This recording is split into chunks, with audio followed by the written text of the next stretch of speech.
steals now for Brady Ross. Stands at third. One down, 10-1 lead for Rockingham County. Bottom half the fifth inning, that's a line. That'll do it. Way back, left field, to the trees for Hudson Deal.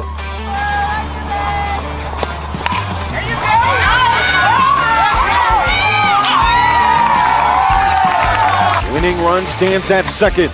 Ground ball through the hole. Ramey third is stripped. Heading home, the throw in. No tags. He slides in. The hand touches home plate. Rock solid softball in 2025 is granted. The Cougars cement their legacy. State champions for the first time on the softball diamond in school history, in county history.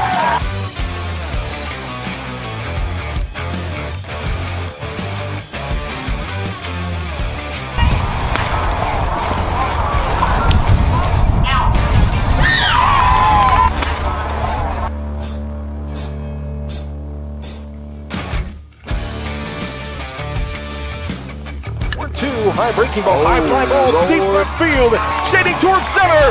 It is out of here and past the Sam Jones Baseball Complex scoreboard for Bryson Apple. A solo shot, 3-2.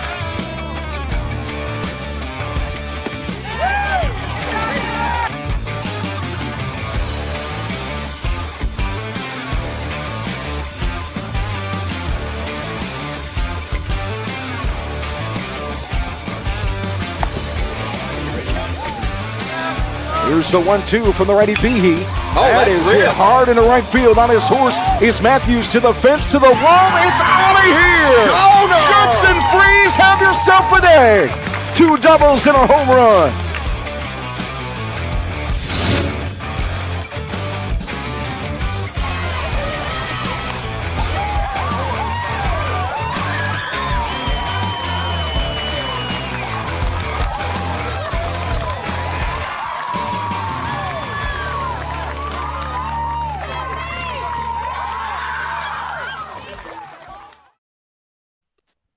Hello and welcome to the local Diamond, Roco Radio, RocoRadio.com. After a round 2 sweep, 5 wins for Rockingham County Schools teams in that beautiful second round. It was a beautiful Friday night across the diamond, on the softball diamond, the baseball diamond, inside the circle and on the hill. It was a special night for Rockingham County pitchers across the spectrum. 48 strikeouts in 5 starts from our starters. Man, what a performance in round 2. Hatman, Jay Ramey, we're here. We're ready to talk about it and break it all down. Of course, we covered 3 of the 5 games, did the best we can. We can't cut ourselves in half. And this is only going to get harder, guys, as we head into round 3. We got to make tougher choices and tougher choices. But, man, I'm glad to talk some baseball and softball here on a Friday night after round 2. We'll start with you, Hatman. Your overall thoughts on round 2 across our area. Our team's got the job done. Over on the softball side, it was kind of blowouts, but, it was still a job to do. Baseball, man, 3 close games, 3 games that really came down to it. And they persevered through. Great pitching performances, got the hits they needed, and got the job done.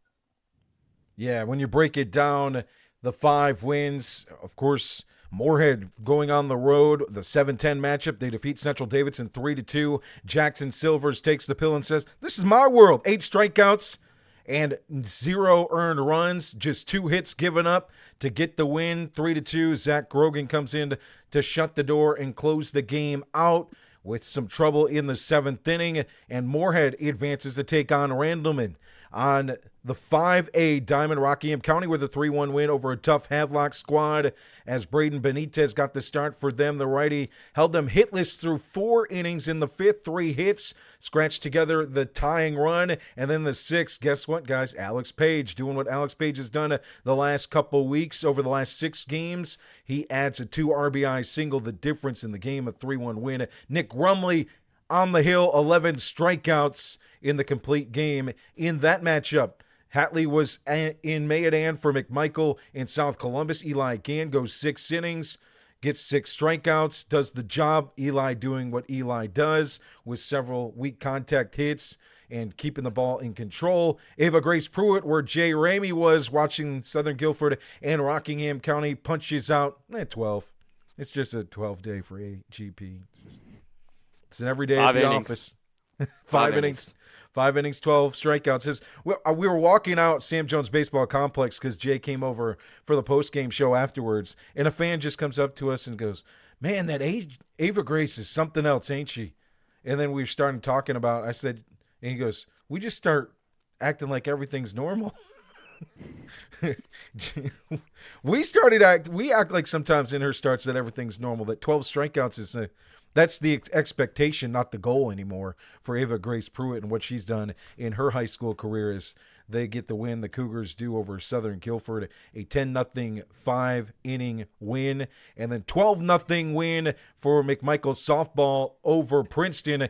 They do it inside the circle with Lindsey Redmond, the Bulldog. She gives up 0 hits with 8 strikeouts as they advance to round number 3. I want to start with softball and take a look closer at that. When you look at what Lindsey Redmond did inside the circle, and we'll start with the Phoenix, the number 2 seed. When they have that inside the circle, their defense is strong. They can win any game that they're up against in the 3A. And they don't have to worry about the offense specifically, which they don't have to worry about the offense ever. So that is a good problem to have. And Lindsey Redmond, it continues to get stronger and stronger, and she's stepping up at the most important time of the year. Oh, yeah, by the way, the bat's always strong, too. Yeah, next up they would have, I think, Northwood. Northwood doesn't seem to be that strong. They're like 5 games over 500, but yeah, I think McMichael's probably going to cruise to a victory Tuesday. The Phoenix scored 1 run in the first. They scored 10 in the second and 1 in the third. 10 hits overall offensively. Leading the way was Lindsey Redmond with a double, Riley Cope with a double, 2 RBIs for Core Engel, 1 for 1 at the plate with 2 walks.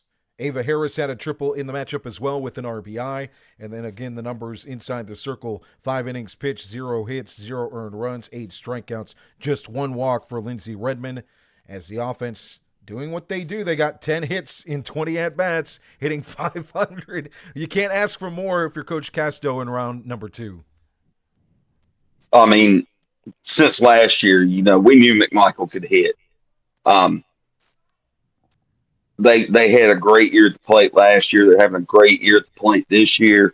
Came up short in a game last year that they should have won, and that wasn't all on them. We've said it before. Hatley says they got a twinkle in his eye. They've got a real shot at winning 3A state this year, for sure.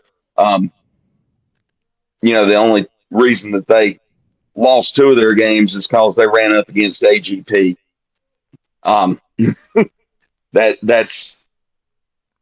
That's an impressive ball team. Lindsey Redmond has only gotten better since last season. Her pitching has come along so far in 1 year, just in 1 year.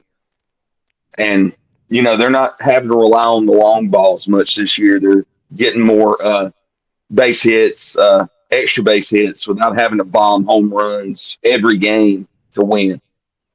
Do you think that they'll probably hit more of those home runs and such when they don't, have to? Like, it's not backs against the wall.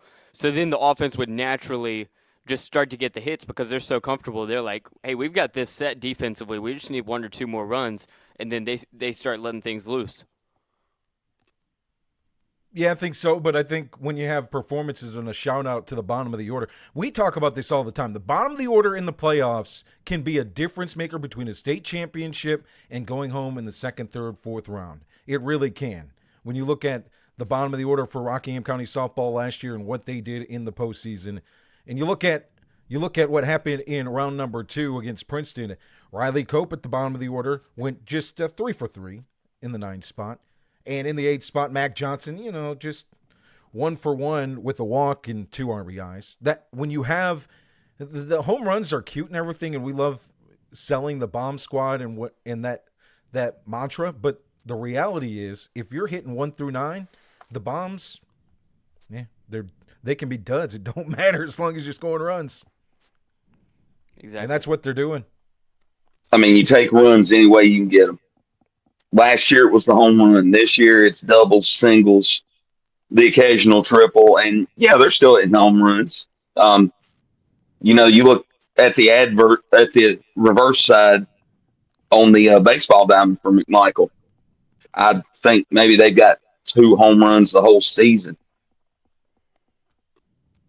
When you break it down to home runs in softball are more, they're going to happen. But what's indicative of this offense still being a powerful offense in the middle of the order especially is, look at tonight, you have 3 extra base hits. Ava Harris with a triple, the double for Riley Cope, and Lindsey Redmond with a double as well. So the extra base hits are still there. They're going to continue to be there. And then when you get the pitching from Redmond that you got tonight, it's going to be hard in round 3, 4, whenever you match up with them. And of course they have home field throughout up to the regional finals. So it's going to be one heck of a run to continue to watch them. We look forward to seeing them. Unfortunately, they're the only team we haven't had we got to broadcast yet, so that will probably have to change in round number 3. But it's a good problem to have when you got 5 teams to broadcast and just 3 guys that can do it. So, Yep. And tonight, I want to thank you guys. This is the first time in ROCO radio history that we brought 3 broadcasts simultaneously. 3 dudes stepping up to a microphone and bringing a local sports coverage. I think that's awesome. So thank you guys for making that happen. And we did it without a hitch. Everybody heard. Everybody listened in. We didn't have any technical difficulties. Hatley forgot a laptop cord, and it still worked out. More like you stole the laptop cord. Yeah, probably. I don't know. I couldn't get my router to work before the game, but it ended up working during, so everything worked out great. My technical stuff was fine. I couldn't figure out how to close the table up afterwards, but other than that, I did great. That's not too bad of a problem. How about the Rockingham County Cougars on the softball diamond? A win over Southern Guilford. They'll take on Seaforth in the next round. A 10-0 win against their old mid-state 3A conference foe. And I need to just get a graphic. It's just the number 5, and it takes up the whole screen, and just put it on the screen, and we don't even have to talk, because Ava Grace Pruitt does again inside the circle, gives up just 1 hit, 12 strikeouts, 2 walks, and offensively she was strong as well for Rockingham County. Laney Reb had a double. Lovelace had 2 as well. Ella Brannick with a double in that matchup. RBIs 2 for Ava Grace Pruitt as well, going 2 for 4 at the plate. And they were playing against a pretty good pitcher, Madison Smith. She's just a freshman. She gave up a lot of runs in the first round. But, it was overall a good showing. A lot of errors by Southern Guilford, just a lot of fielding errors, weird things with, the catcher throws it over the pitcher's head and then somebody comes in to score.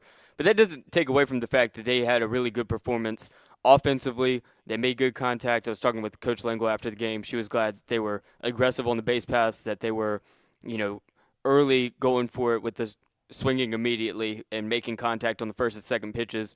Ava Grace Pruitt did fantastic. Madison King, who we mentioned, I think she's batting, you might have to check me on this, but above 500, something crazy. And she came into the game with only 1 strikeout in 76 or 77 plate appearances, and Pruitt put her down twice back-to-back with strikeouts. So she, tripled the number of strikeouts she had all season just right then and there. I think it was Smith. But, great performance defensively by the Cougars. No real hiccups.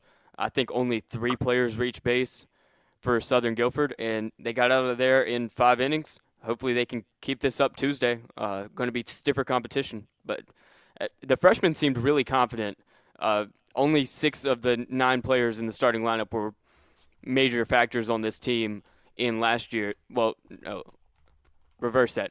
3 of the 9 players were starters in last year's state championship run. And the other 6 stepped up, and it seems like everybody feels very confident in their abilities on this Cougar squad.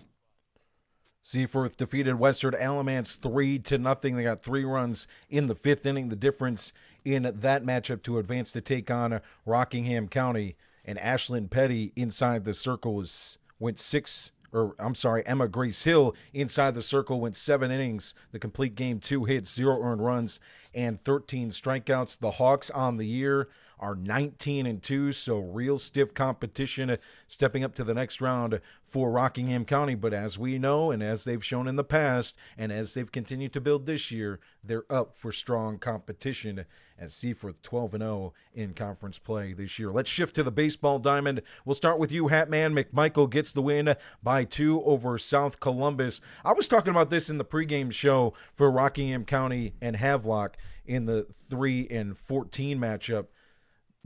The 14 and the 15 number in front of these teams doesn't really matter. We're finding out in this new classification that a number 14 seeded team is a round 3 team at points. I mean, Havelock today played like a top team in the region, and they showed up at the Rockingham game. Imagine that's the same for South Columbus, the Stallions, against McMichael. But McMichael doing what they do, scratching, clawing, and getting the victory. Yeah, McMichael got off to an early 3-0 lead, put up 3 in the bottom of the first. They gave up 1 in the second, gave up another one in the fourth, so, leads down to 1. And then Eli Gann does the Eli Gann thing. His last 3 complete innings pitched, he threw 10 pitches, 4 pitches, and 11 pitches. And Eli Gann, and Eli Gann, and Eli Gann. I'm telling you. He only threw 5 pitches in the last inning. He put the first 2 runners on via hits, I think it was. A couple of singles. So they got runners first and second, nobody out. Easton Tillman comes in, winds up with a runner on third after he came in with runners on the corners. Calls the number 2. Wait a minute. No, it was the first hitter. He gets the third and sacrifice on a ground out, sacrifice fly, scores the third run. That one gets credited again, even though he wasn't on the hill anymore. And Tillman comes and shuts 3 batters down on 4 pitches. Team effort. I'm telling you, that defense, they really came alive in the last 4 innings. 10 pitches, 4 pitches, 11 pitches, and 9 pitches. How did the offense look in the game, scoring 5 runs, and give us some offensive highlights? They scattered hits around. Dax Akerd was the first man on base. He got on via wall. Grayson Shelton hits a single to right behind him on a hit and run.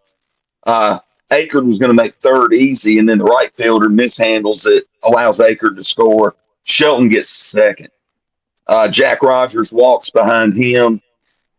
Eli Gann reaches on an error, and that knocks in a run. Jackson Hall reaches on a fielder's choice. The Stallions threw the ball around a little bit, booted a few plays that if they'd have made, it might have changed the face of the game a little bit. McMichael had their leadoff hitter on every inning except the 3rd and the 6th. Man. So when you start off, the first they got the 2nd hitter on. So when you're leading off with a run on and no outs, half of your innings, that's a good sign. Absolutely. These close games, though, it's crazy we escaped with 5 wins. Like, can we just sit and think about the fact that we've got 5 teams in the final 16? This is crazy. Pitching wins games, Young Jay. Absolutely. Like, let's break this down real quick. I'm going to put this on the screen just to demonstrate what actually happened today. Local pitching was a story tonight. 5 starters gave up a combined 3 earned runs. I believe it was 16 combined hits, and Eli Gann gave up 8 of those. So, I mean, you break that down. 48 batters were struck out by Rockingham County pitching inside the circle and on the mound tonight. And you look at all the individual performances. Lindsey Redmond gives up 0 hits, goes to the complete game, 5 innings, and 8 strikeouts, 12 strikeouts, 1 hit for Ava Grace-Pruitt.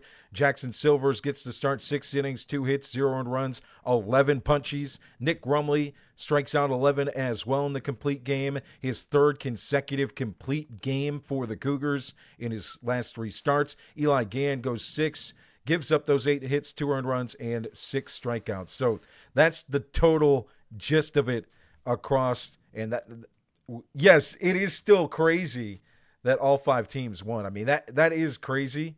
But what's really crazy when you look at it, oh boy, I'm going to do what I did last time. There we go.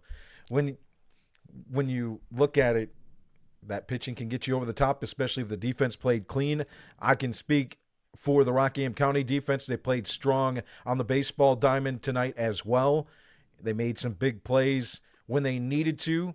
But it's all about key situational moments in these games, especially on the mound, and how these teams and how these players respond to it. And we'll shift over to Rockingham County, who gets the 3-1 win over a very tough Havelock squad. This is a team that took McMichael to the brink, the number 2 team in the 3A East, and win a walk-off walk in extras in the 9th inning at the beach for McMichael in their matchup.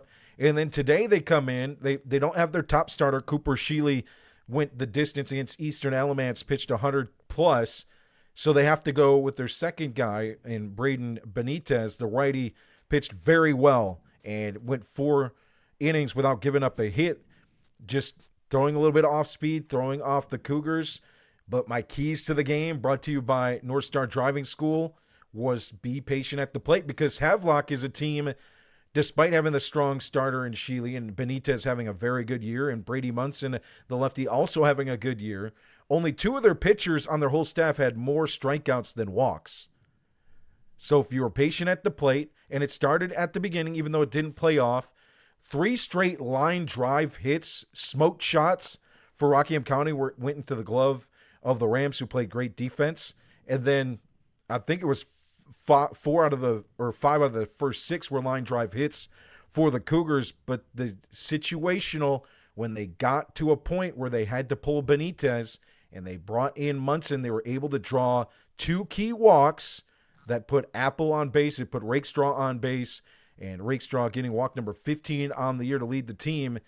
The courtesy runner comes in, Holcomb for him, and those 2 walks set up the difference when paging Alex Page. He's here, the senior, stepping up here in the Mid-State Conference Tournament and in the postseason. 2 more RBIs. He's got 5 RBIs in the last 3 games, and he's got 7 hits over the last 6 games. He had 5 hits before that all season long. So stepping up at the right moment, driving in those 2 runs that were walked, and sticking to situational. If you get on base, good things happen. Congratulations, I want to say, to Coach Helms, getting his first playoff win as the head coach of the Rockingham County Cougars, and a great overall win. Things don't go your way in baseball all the time. It's not going to go 1 through 9 the way you want it, but the Cougars stuck through and were able to win. And 1 earned run given up by Nick Rumley, 11 strikeouts, several innings where he struck out back-to-back hitters. He was being punished by the dugout, screaming at him the opposite side, and he was battling with them. He was ready for it. He loved it, and I think it fueled him. Hatley would have been yelling back if he was at that game. It fueled him. It fueled him on the hill, and the UNC commit looked right back at him in the eyes, smiled, and threw 93 on the dot on the corner. And Havelock got what they wished for in the 7th inning, and he comes in to finish the game, and 3 straight groundouts to end it, and a great performance for the 3rd straight time for Nick Rumley, giving up 1 hit against McMichael in the conference tournament final, giving up 1 hit on senior night against Walkertown, and then just giving up tonight 5 hits, 1 earned run, 11 strikeouts against a very good team, and congratulations to Havelock. They finish over 500 for the first time since 2016. So a good season overall for Havelock, but Rockingham County moves on, and they'll take on a very tough Person squad, I believe. I got to check that score. Last time I had checked, it was Person leading, but Orange was making a comeback. So it is Person that wins that one 10-6. So on Tuesday, Person will travel to Rockingham County, another opponent that McMichael has faced. They defeated McMichael at the beach in that beach tournament during spring break. So good contest for Rockingham County. One more game to get to, guys. This is a performance that's going to be remembered for the MHS dudes for quite some time. Joe, before we get to that, I want to touch on Alex Page. He came into the conference tournament. I think he was hitting right around 100. Yep. I mean, he had struggled at the plate for most of the season, and the senior makes the adjustment. He has stepped up, and he has been a huge, huge addition to that lineup. And, you know, we think the world of his dad. You know, he was one of the first that we got acquainted with Rockingham County baseball. And I'm just happy to see Alex coming on at the right time like he has this season. Listen to these numbers. So the last 6 games, 7 for 17 was 7 RBIs for the senior. And then in the last 3 games, the tourney as well as today, he's 5 for 8 with 5 RBIs. Wow. So warming up at the right time for the senior. And it's that, and I was talking with Coach Helms about that in our pregame show, and like I already mentioned, 7, 8, 9, so key. Another guy that stands out to me, stepping up in the 6th spot, losing Diesel earlier in the year, Dylan Long. Levi Dixon, the freshman, moves up in the order, and late in the year, all he's done is hit. Heading into today, the last 5 games, he was 6 for 16 with 4 RBIs, and he did not have a big offensive box score today. I mean, the box score you look at and go, oh, okay. But he had the bunt single.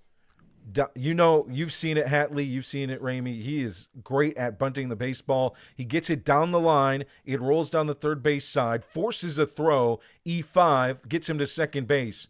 He, with a heady play on a line drive from Page to left field, gets to third base. He's rounding third. He wants to score. He wants to tie the game. Coach Helms is hustling down the line. He stops him, and he stops at third base. He got to third base because of that bunt single, and he forced a play by the third baseman to get him into scoring position, and then he advanced on the hit from Page. So Page, a big part in tying the game. Dixon ends up scoring the tying run on what was a 6-4-3 DP RBI. So it could have been erased if Dixon isn't hustling, if Dixon doesn't do the best to try and set the tone. You're being shut out hits-wise at that point. You only had 2 base runners on walks heading into that moment when Dixon steps up to the plate, trying to reset the tone for the Cougars offense, and he does it with the bunt. And from there, the offense was able to get back to what they needed to do. So Levi Dixon and Alex Page both deserve highlights for how they played the last few weeks, stepping into their roles in that bottom of the order, working very well for the Cougars heading into round 3 against Person. So let's now shift to Moorhead. A big win. The MHS dudes will remember this win.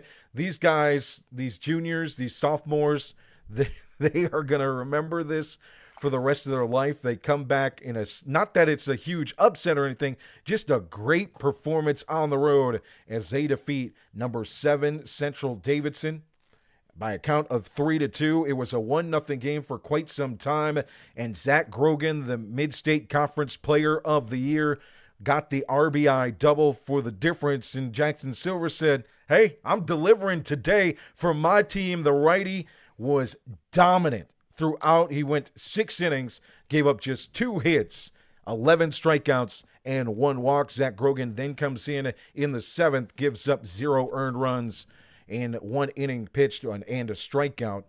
And, man, 90 pitches for Silvers, 56 were strikes. Grogan, 23 pitches, 15 were strikes. And just a great, solid performance offensively from the middle of the order. We mentioned Grogan's double. Jacob Sands had a double as well, and an RBI for Jackson Silvers to help his own accord in what might be the difference in a 3-2 win to move on to face, we took down Central Davidson, who split with Randleman. So who do we get next? Randleman.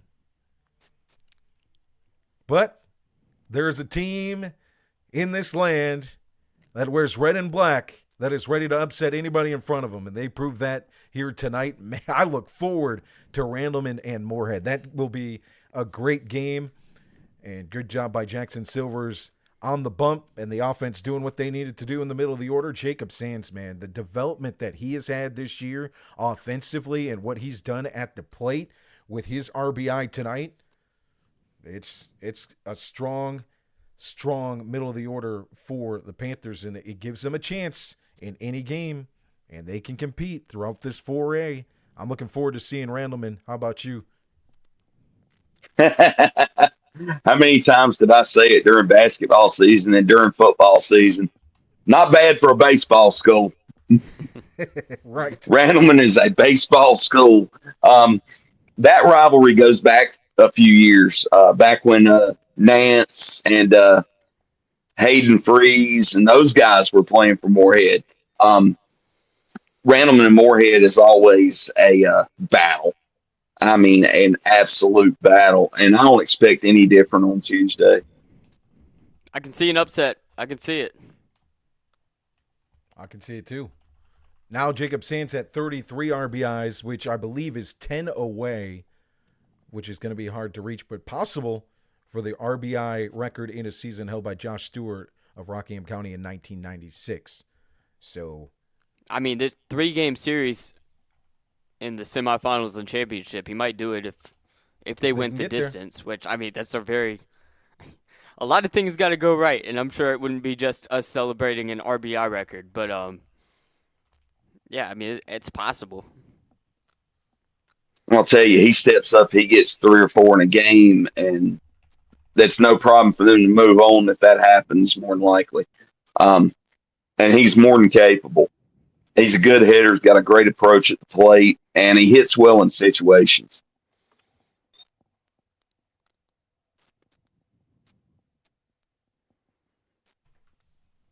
So we'll see what they do. I can't wait to see all this action on Tuesday. We are blessed to do what we do. Absolutely.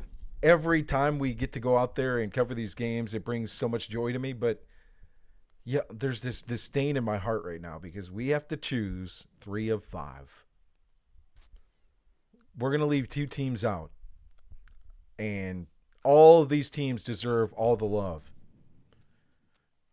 And so don't be mad at us if we don't choose your school this time. Or don't be upset because how blessed are we as a county to have all 5 teams that entered the second round heading into round number 3. Yep. You don't see that hardly in any sport, let alone a tough of a sport. I would argue that it's tougher to win a baseball or softball playoff game than any other high school sport. And so many different things can go wrong. So many different things can just happen that are not in your control. And so, yeah, please don't be mad at us if we don't cover your team. No, you can be mad. Just send the hate mail to Hatley. Hatley, publish your address. We'll just send it. Hey, I'm sure it's public somewhere. You know, you want to send hate mail to me, I got a circular file for it. Yeah, he's got a lot of hate mail. 34 RBIs for Jacob, and that's 9 away from Josh Stewart. That is 43, the most RBIs in a season in 1996 for the state champion Cougars back then. So, yep, Jacob is just continuing to dominate at bats. He has a aggressive approach, and that has definitely led to his advantage, but he's also patient at the plate and selective with that aggressive approach. What I love when I see him hit, though, is when he sees a pitch in the zone to his liking, he does not let it go by. It doesn't matter if it's a curveball, fastball, change. It doesn't matter. He's going to wallop at it. Yeah, and he might swing and miss at the occasional pitch, but more than likely he's going to make contact, and he's going to make hard contact.